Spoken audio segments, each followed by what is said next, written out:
Halloween shirt. Stand up. Yeah, you. This is what not to do on my birthday. Now, you've all heard me say this. I'm going to say it again. Real men, we use a machete, not an Outback steak knife. What are you talking about, man? You with him? You wearing the same shirt?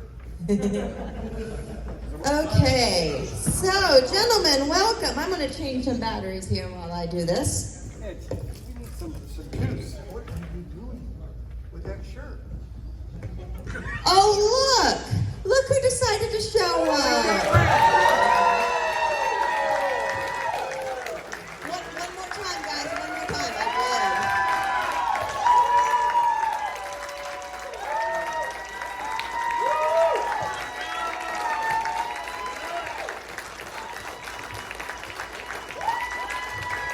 That seems fake. Well, you missed the real one.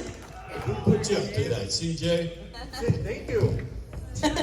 Gentlemen, Did hey. you figure out how to work that thing? No. How do you It's work called the a microphone. Hello. Well, happy birthday, Jason Voorhees. It's your day today, right? It is in fact Jason's birthday, June 13th. That's right. So it is actually the day. Happy birthday, boys. Okay, so to begin this panel, I want to go back to the very beginning of your, careers. I want to know, thank you, how Kane got involved in stunts, how you guys got involved in acting. Tell me from the beginning, what's it all about? Oh, you want to start with me? Yep. Yes, we do. Working on the mic. Oh, wow. It's just all shock that this is all happening. It's a shock that the brand got where it is today. But I guess I'm in the beginning. I auditioned in New York for another part in the film, the John Fury part.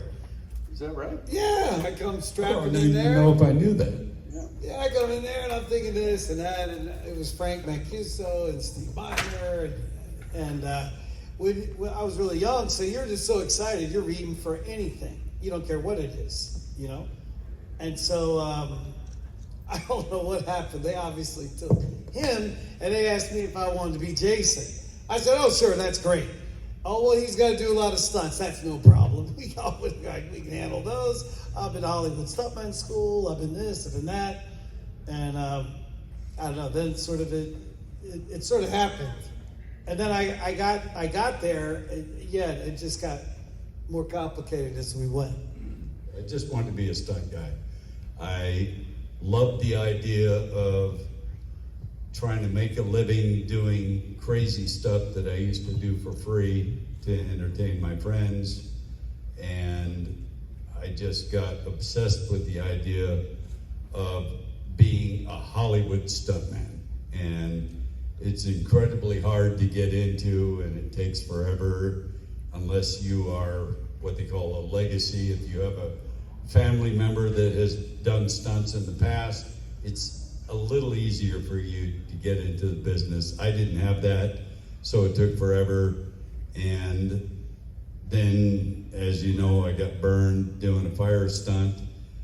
My first year as a professional stuntman, so not a great start. And that was a long recovery. And then, you know, as soon as I could, I went back. And I think I've talked about this some, but maybe not as much. If you ever used to remember the show Wonder Woman, the TV show with Linda Carter, that was my first job back after I got burned. I did a little stunt thing, very minor, but when you get burned after you finally get out of the hospital, you wear something called jobst, which is like a support garment that keeps the scars from getting too raised. If you wear it constantly, it keeps the scarring a little more subdued or whatever, so it's less obvious. A little more streamlined. I guess it just keeps it flat. But you can, if you ever watched that episode of Wonder Woman, it was Wonder Woman at a convention running through the convention. It was a sci-fi con, and she bumps into me, and I kind of take a little hit, very minor stunt thing, but you could see that I'm wearing that garment still, so it's interesting to look at that. I just looked at it recently. I hadn't looked at it for a long time, but as soon as I could, I got back into stunts and just was happy I was making a living doing stunts. And then John Beekler decided I should be Jason, and changed my whole career. And I wish he was still here.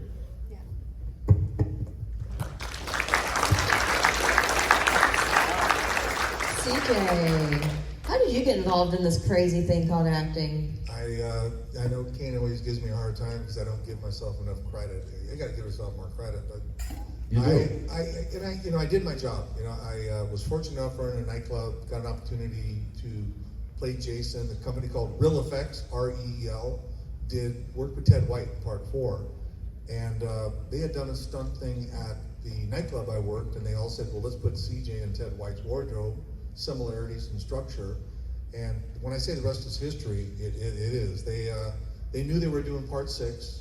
Obviously, this was after part 5. And when they said, we're going to cast you for Jason, I went, okay, yeah, right. Give or take 3 months later, I did do the auditioning process. I got to meet with Frank Mancuso Jr. and Michael Nomad, the stunt coordinator, and Tom McLaughlin, the director-writer. I didn't get the part. It was given to another stunt man, Dan Bradley. So the scene with the 3 paintballs or 4 paintballs, most people just assume I'm a little thicker than I am, or that I'm wearing padding. That was his first and only daily that came back, and they weren't satisfied with the profile. Because he looked a little too heavy, right? I call him thick. Okay. Thick, He yeah. says thick. I don't know the man. I would never say he's a little thicker than I. So he got booted after one daily came back. I got that phone call that I'm in now. Got fortunate because I didn't have the pleasure of going to stunt school, but it's like if I was working for Kane, I know he's going to protect my ass. I had confidence in Michael Nomad. So when we did all the stunts, I'd never done them before. He just kind of walked me through the process. And even today when people talk about the stunts, and I didn't do a full fire burn, I just did my backside, but it was interesting watching the flames come over the back and in front of your mask.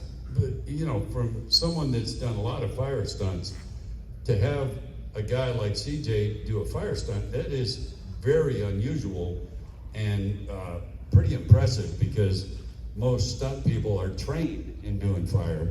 He had to just go by what Nomad had to say, and there was somebody else that was doing safety on it, I'm sure. I'm sure there were other folks in it, but it was Michael just, he put me in this race car driver suit, put my wardrobe on, put some gel, which I couldn't tell you what it is, and said back up into the fire. Okay. When you see this come over, but that was one thing, but being 20 feet underwater, breathing off regulators, and I had a fan recently asked me, why didn't you have a breakaway chain? And I thought about that. It wasn't a breakaway. It was a real freaking chain. They had me on top of 2 center blocks and it was screwed tight. So I would just signal for air, and they'd come in and pull my mask up. It's nighttime. But I think I'm very proud of what we did. I'm very proud of the results. I was very honored that Kane came right after us and kept the strength. I mean, a lot of you folks, when you heard what Kane said about doing funny things and stunts when he was young, YouTube would have loved him 30 years ago. I was Jackass before they existed. Exactly, that's what I'm saying. And it's a true statement when you think about it. I mean, there's your wild right there. But I was very fortunate, and I appreciate being part of the franchise and being here. And let me just add that at the end of his movie, part 6, being underwater, when I did part 7, we had to recreate that for a brief time. So I did the exact same thing where I was tied to the bottom. Yours wasn't a diving pool though, right? No, mine was an Olympic-sized pool, 20 feet deep. Oh, it was? So a real Olympic-sized pool at UCLA. Right, we did the same thing in a pool, but I had to recreate the end of his movie for the beginning of part 7. So I was cabled to the bottom of the pool for a couple hours at a time with a regulator, exactly the same thing, which is an odd thing to do because you have to breathe, and then when they roll the cameras, you give up your regulator and you're attached to the bottom of the pool with no breathing apparatus now. And they shoot the scenes and whatever little shots they're doing, and then in my case, a safety diver would bring the regulator back and I could breathe again. But I don't know how long you were underwater at one time, but I was under for a couple hours at a time. Well, we shot ours through the entire night, so I never got out of the pool. The only time I got to go up was when they bring me up and we had these little tiny monitors that I could look and see what it looked like, and the director would give me instructions.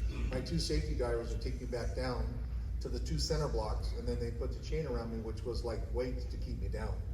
And I would just signal, like you said, for air, and again, pitch black, so they would just lift my mask and clear the regulator. I mean, you know, at that point, like you're saying, it's, you know, if you're out of air and you're signaling, you don't have a lot of time left. So if they decide to leave your ass down there, you're in trouble, because there's no way you're going to get unhooked, unscrew a chain, and Yeah, you're no way. freaking out. It's, you know, conservatively, 15 feet to the surface, you're over.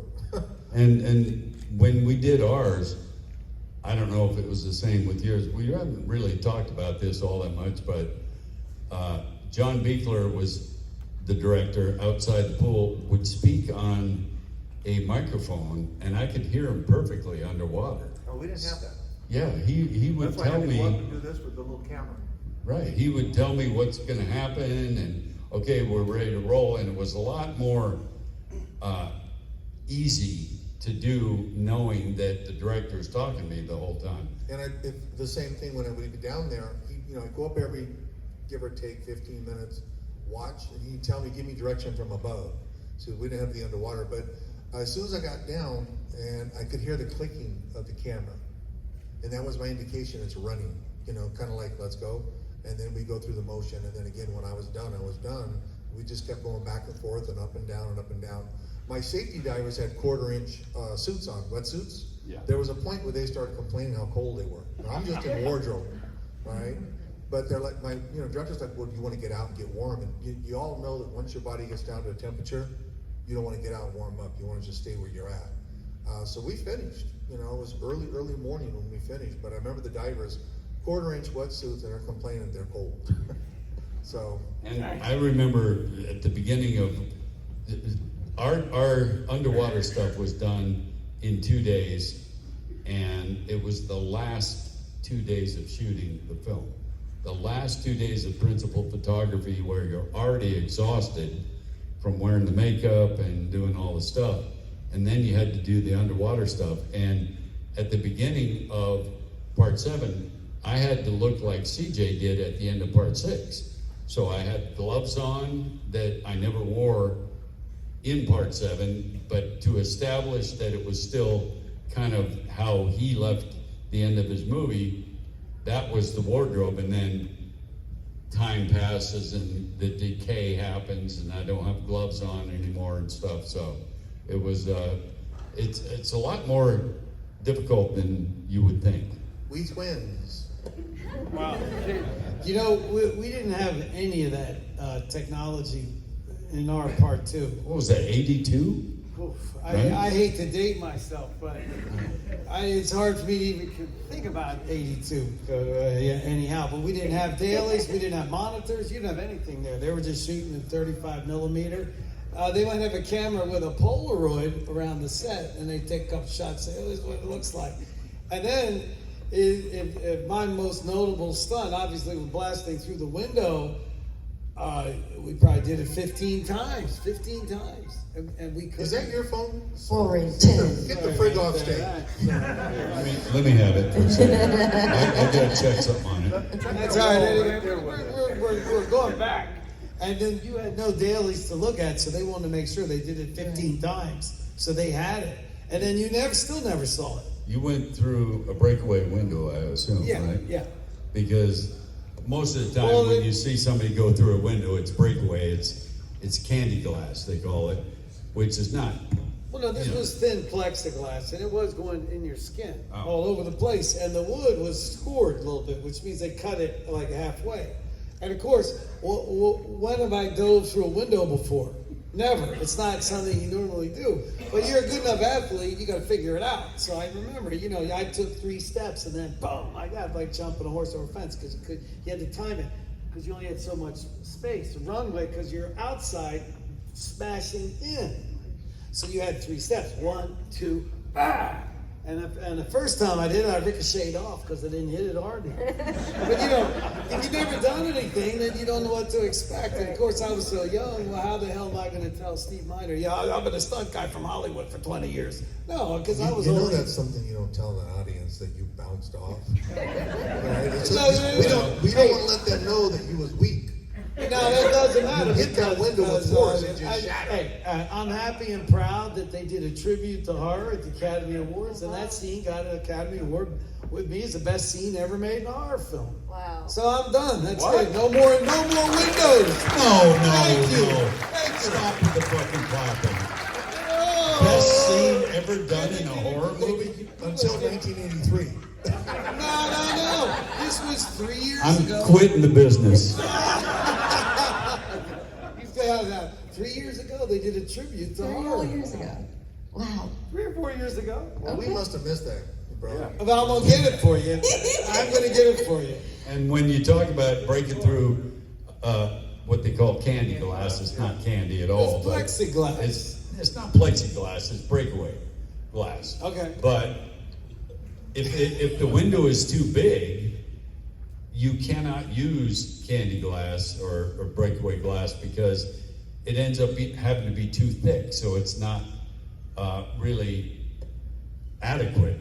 So like if there's a shot in Jason Takes Manhattan where I forget what the door is, but it's a full-on glass door, and I walk through it and it just breaks as I hit it. That was real glass, and it had a squib on it, which means just as I hit the glass, the special effects guys would blow a squib and it would instantly shatter it. Jeez. So it would appear that I'm shattering it, but it was actually done by an explosive device, and it's all real glass. So it makes it a little trickier for timing, but you can, if you watch it, that scene again, I forget what door it was, what I'm coming through, but you can see it just instantly shatters right before I hit it.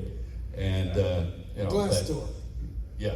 Yeah, I got that. Movie magic. Okay, before Unbelievable. we throw it to the audience, we got to do some plugs. First of all, did you guys know there is a Jason Goes to Hell documentary? It's actually getting premiered tonight in Los Angeles. The director Adam Marcus made a documentary featuring all you Jason Goes to Hell people, and I can't wait to see it. It's called Hearts of Hearts of Darkness, yes, Hearts of Darkness. Secondly, we have an author here, right? We've got his brand new book today, also premiering.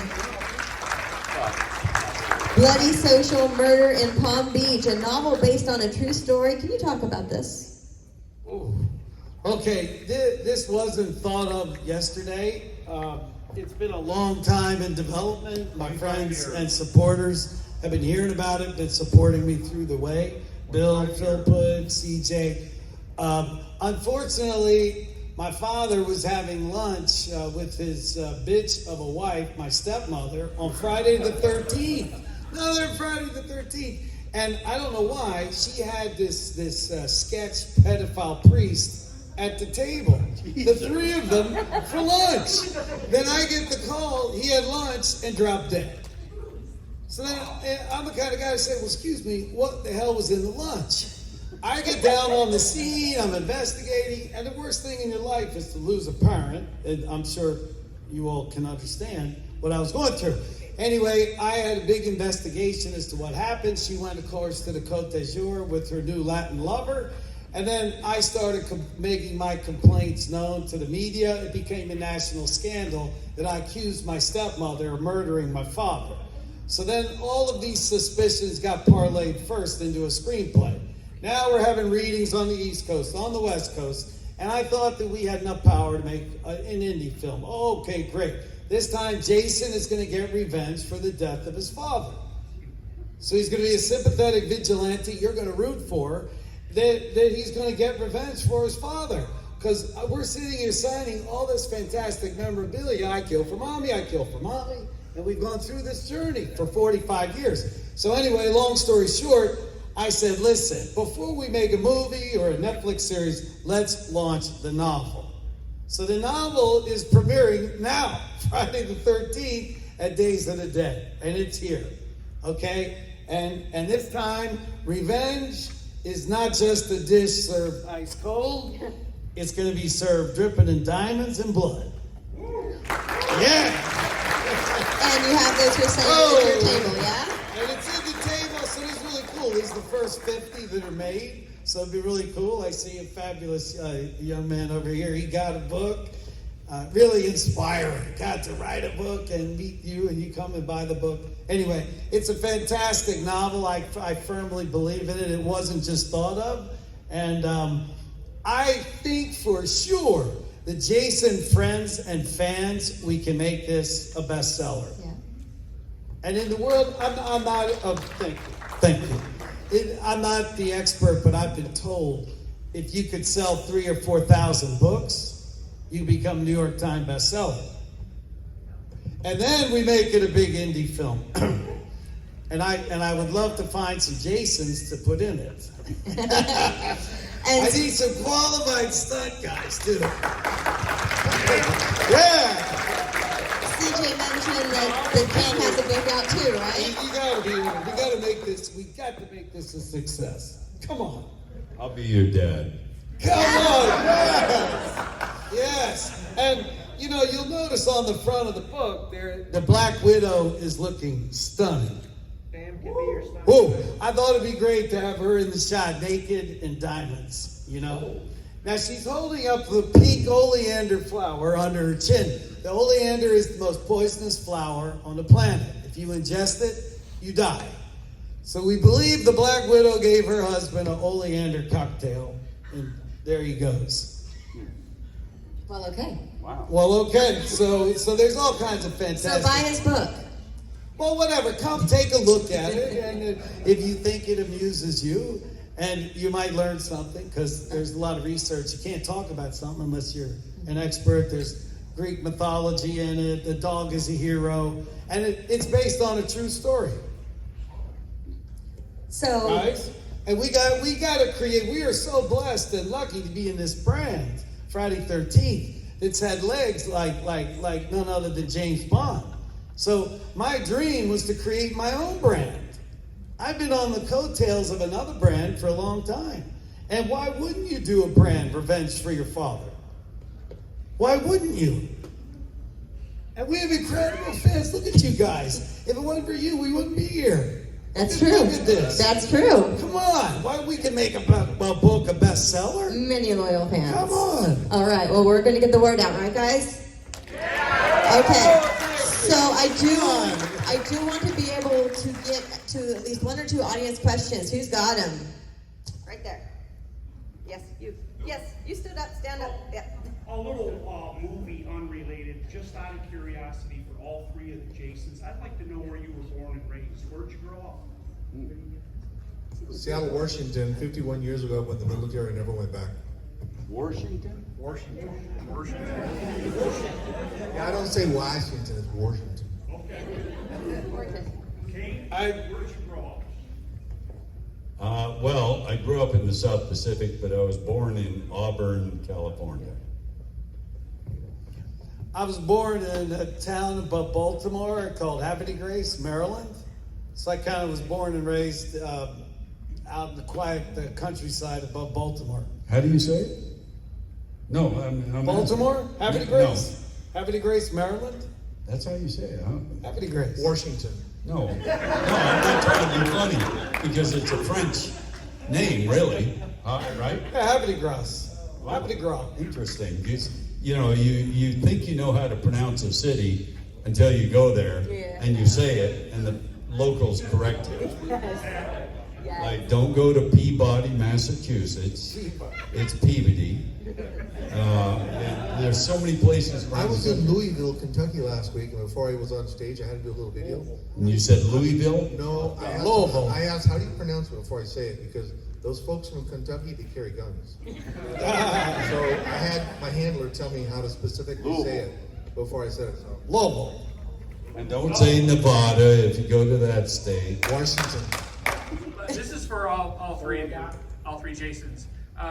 While playing Jason, so in your respective Friday movies, was there ever a stunt that maybe didn't go so well, or one that gave you the biggest challenge? I know we talked about the water, so maybe besides the water, but.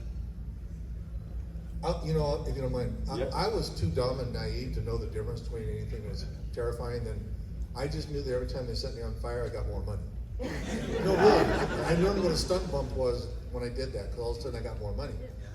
If I was, learning what I know now, I'd have a breakaway chain under the water. I had no idea. I didn't even think about it. But when you're really, 28, 29, you really don't. I didn't, because I hadn't been through the professional schooling that, you know what's good and bad. Couple things that happened that weren't really that bad, but a little unexpected, like in part 7 where the roof is released on top of me and on the front porch of the cabin, whatever, and the whole roof comes down and smashes me. And I said, well, that's all practical. I don't want 2x6s and plywood and everything hitting me in the head. So I had the special effect, or the construction guys make the middle 6 feet of the roof out of balsa, but it was all connected to real wood, so that didn't do shit. And when the roof came down, I thought, oh God, when this hits me, I'm gonna have to pretend to really get slammed because it's balsa. No. That thing hit me and drilled me into the fucking stairs so hard that I was like, I don't think the balsa did anything. Because it was all connected to real stuff, and it was like a 25-foot roof. And the whole thing came down at once. So it's just, little things like that surprise you sometimes, but. Yeah, I can't, because I was young, and if they had a serious stunt they didn't want me to do, then, I wouldn't have the danger of that. The only stunt for me that went wrong was a nightclub in New York asked me to come out when one of the Freddy versus Jason, I guess, was getting released. So they said, oh, we want you in your costume. You walk out on the stage and you hold an axe up in the air. And that's sort of the scene. And oddly, the stage was a crucifix. Big nightclub in New York. Obviously, they had something crazy before me. It was a fashion lingerie show, so the crowd was out of control. Then I come out, and they're announcing the launch of the movie, and the mask I had as Jason shifted, and somebody grabbed the axe out of my hand and split me with it. Look. It came down and split my hand wide open, and the blood's flying out, and the thing had shifted, and I said, this is insane. I'm getting hurt as Jason in this goddamn thing. How in the hell did this happen? And yeah, this is not good. And speaking of injuries, there is one of us up here that you probably already know, but one of the three of us was actually a Chippendales dancer. And I'll give you a hint, it was not me. Who do you think it was? Yeah. Yep, CJ. Chippendales motherfucking dancer and Jason. That's amazing. Yeah. CJ, I did want to ask you, do you ever have any Chippendales photos at your table this time? So you good-looking guys are like men. Go ahead and pull up Google, put CJ Graham Chippendales, and see what pops up. We've all done it. You were wearing that slingshot outfit? Your slingshot thong? I don't know what it was. But you know what? Y'all can laugh, but this is a fact. I'm the only person in the world, male, that can actually say I was with Chippendales in '87, Culver City, and in 2006 I opened up the Playboy Club at the Palms in Las Vegas, because you were there and visited me. So I opened up the club and had Playboy bunnies working for me. So anybody else know anything about cuffs and collars? I do. Did they have a champagne room, a back room, you know? I mean, it was a class act. I mean, it was really the bunnies. We went down to the Playboy Mansion and interviewed ladies, and then taught them how to deal craps, or excuse me, roulette 21, and they had to fit in their wardrobe, but they had to go through bunny training, all that kind of stuff. So, you know, I mean, I can honestly say I'm the only person in the world that had bunnies working for me, and I wore cuffs and collars myself. What did bunny training consist of back then? No, really. No, I want to know what it was, though. It's about almost 100 pages. These girls had to go through extensive training of how to carry themselves, doing makeup, no tattoos. Anal. They really, it's like in the old days in the 60s, your stewardess had to go through training to be an airline stewardess. They went through a lot of it. It wasn't weight, it was weight, inches, and size. They took into consideration muscle mass. And then every 3 months, the bunny mommy from the mansion would come out, who had been with you for give or take 40, 50 years, and talk to them, inspect them, make sure they're looking properly, make sure their hair was of certain colors. Of all the give or take 30 girls that were dealers, there was different blondes, brunettes, roulette. And when somebody would leave, the next girl would have to come in a certain color. I mean, they actually picked the color of their hair. So it was extensive. Yeah. I do have some film available as to what he looked like at that time. Because when I first met him, we were invited to be on, I guess, Good Morning America. And it was up to part 6 of Friday the 13th. So they invited all of the Jasons in the morning. Who was it, Joan London?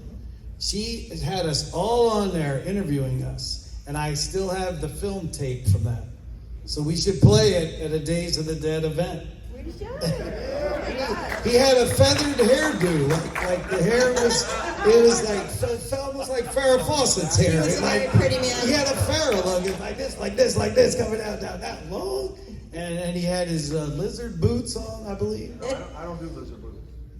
They were python, alligator. I want to ask you this: why does he understand so much detail about something from 45 years, 40 years ago? Because you were I just naked. wonder. Because it's you. Thank Because it's you, and it was He's that infatuated with you. I think that I have reflection And on. you it. had a banana hammock, and that was it. Banana hammock and that hair. He had Farrah Fawcett hair. My man was in a suit and tie. He had a pin behind his tie, and he was totally a stockbroker. Yeah. Yeah, I thought it'd be great if Jason went to Wall Street. That's right. I walked right down there with a meat cleaver, and I walked right in 14 walls. You know, I was there. This panel's going south real fast, right? That's all right, because we're almost done. Okay. Well, you So know, they wait, like your diversity, you know? Chippendales, to Wall Street. Wall Street, and Fire I was Baker. on unemployment. But, yeah. Yeah.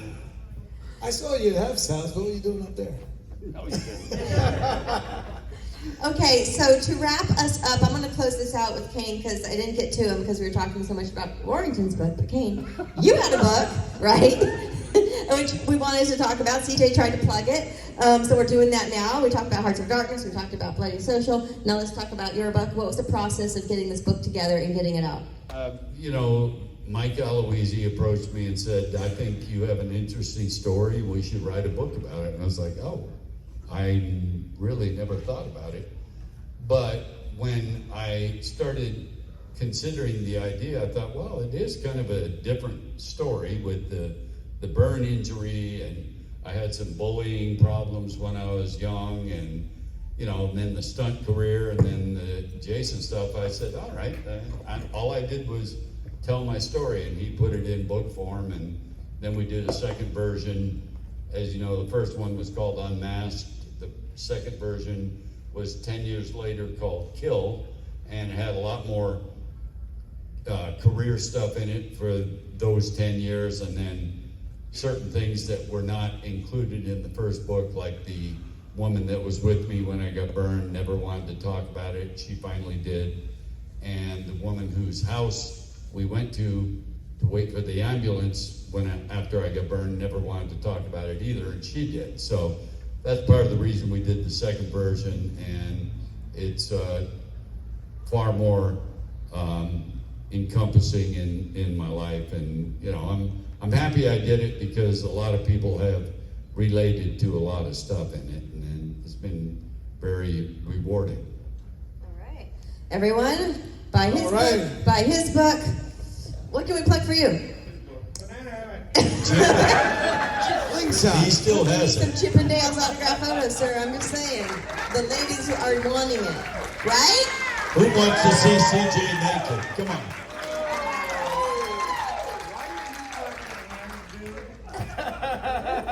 He's got money there. I love it. Open your pants. Let him put it in there. All right, everyone. Thank you so much. Happy birthday. Happy Thank you for anniversary. coming. Thank you, guys. Thank you for coming. Wow.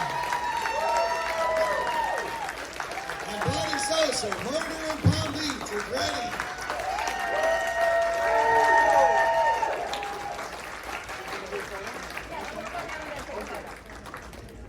Thank you, everybody. How much is that? All right, boys, come on. Get a picture.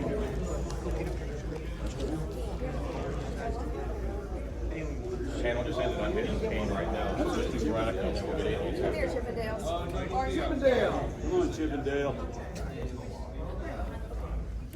Okay. Ready. Slingshot. Hey. Is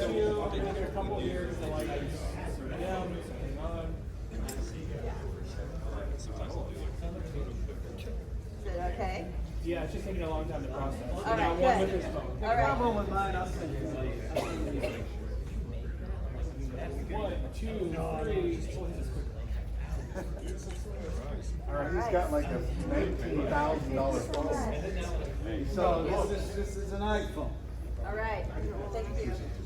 Summer, how long for aliens? How much time you need? Let's do 8 minutes. See you guys later. Thank you. Why are you clapping about the That was good. Thank Huh? you. That was entertaining. Yeah. You know. You got photos to go to. Huh? You got photo ops. Go. Oh, okay.